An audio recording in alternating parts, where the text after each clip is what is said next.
Vita kati ya maskini na matajiri ni kubwa mno. Yaani matajiri wote wamejenga nyumba kubwa zenye mageti makubwa na kuta zilizozungushiwa na nyaya za umeme. Yote hiyo ni vita dhidi ya maskini. Na maskini akipita nje ya hayo majumba makubwa, kila akitazama kuta na mageti, na yeye hajala chakula tangu asubuhi, anapata hasira moyoni, anahisi hawa ndio wanaomsababishia umaskini. Ndio maana nimesema maandamano ya tarehe 29 ilikuwa ni vita kati ya maskini na matajiri.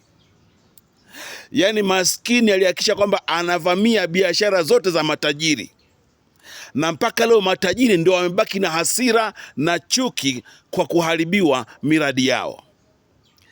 Wanasiasa, liangalieni sana hili swala. Naomba katika mipango ya kisiasa, pangeni namna ya kuwakomboa watu masikini. Maana mimi baba yenu Clemence Mwandambo nachoka.